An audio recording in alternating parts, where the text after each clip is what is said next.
My family disowned me after my girlfriend accused me of struggle snuggling her, and now they want to reconnect. My ex-girlfriend cheated on me, and after I found out and confronted her about it, she got scared and told nearly everybody we knew that I had struggle snuggled her to cover up her cheating. I was placed in custody during the investigation. However, I was released as there was no evidence. My parents had already disowned me, and most of my friends had distanced themselves from me.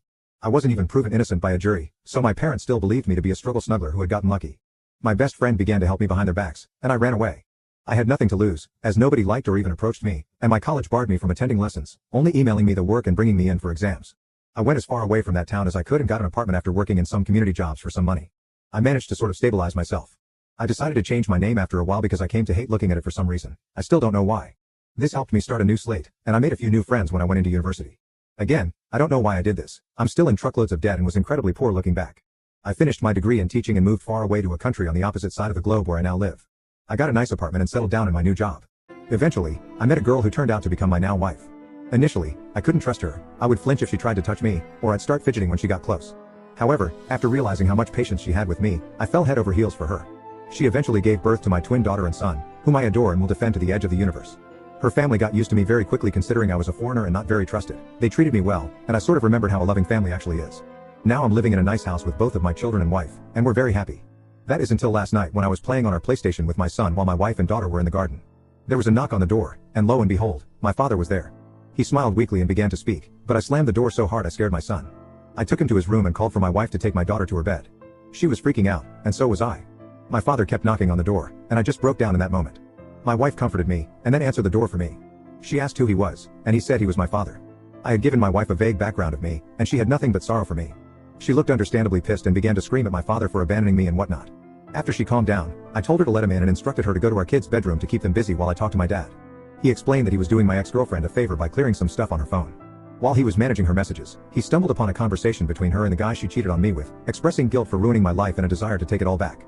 My father didn't confront her, as he wasn't ready to revive a dead situation, but silently began to search for me to share his belief in my innocence. I don't even know how he found me, but I don't care because he's here. Now, for the part I need help with. I don't know what to do. I've considered my options after wandering through random streets and have come to some conclusions, but I'm not sure what the best decision is. I could turn him away, telling him to go back to our country, leaving me alone, or I could reconcile with him and meet my mother again for the first time in forever.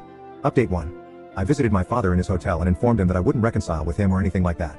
He had tears in his eyes but was understanding. He mentioned that he had told my mother about her and cut my ex-girlfriend off from the family entirely. I asked him why there was still contact, as many of you questioned, and he explained that she apparently felt too guilty to really let us go. I'm not too inclined to believe it, as were many of you, but it's closure enough for me. Apparently, my mother didn't take the news too well and tried to get my phone number, but my father didn't let in. Not sure what I could really trust, given that I feel most of it is just a ploy to get me back into their lives, but after they threw me out onto the streets like a rabid dog, it just makes me sick. My son did end up asking who was at the door, but I told him that it was a colleague. I plan to tell both of them what happened to me in my past when they're older or going through tough times to let them know that I understand. We're all fine. It shook me up a bit, but I hope I have my father's word on him keeping my new life a secret. Update 2. I recently had an incident with my family involving them breaking a promise. It angered me incredibly, and after a lot of thought, I decided I would face them directly.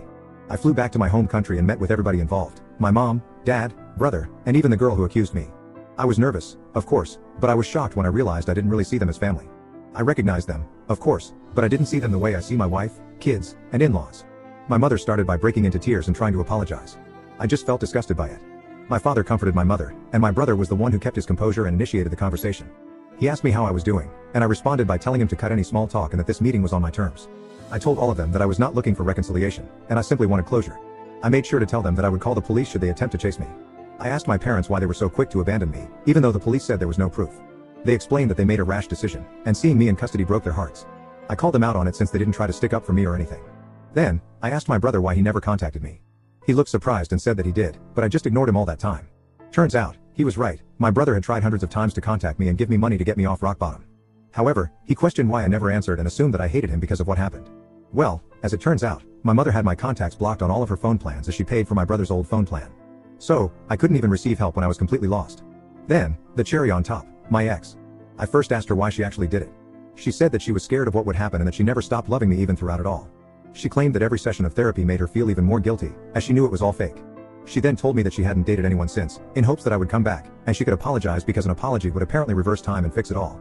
Even that turned out to be a bunch of lies because my father said that he found chat logs of 3 different partners she had when I was away. My ex broke down crying and tried to hold my hand. She had the freaking audacity to ask for another chance. This just made me spiteful, and I pulled out my phone and began showing all of them hundreds of pictures of my 2 children's milestones and the good times my family had together, our visits to cities, their first day of school, both of them and my wife in my arms. I told her that this was what she could have had if she wasn't so stupid, and my parents what they missed out on for not even hearing me out. I had a moment when I thought I had gone too far, but I realized that compared to what they did to me, I hadn't. My visit wasn't all miserable, though, as I met up with my old best friend and his family. They were happy to see me, and I was still grateful for them taking me in when it felt like the whole world was against me. I plan to return to the country one day to show my kids where half of their culture comes from. I won't let them anywhere near my family, though. As far as I'm concerned, my only family is my wife and her family, and my kids. I'd say it went pretty well.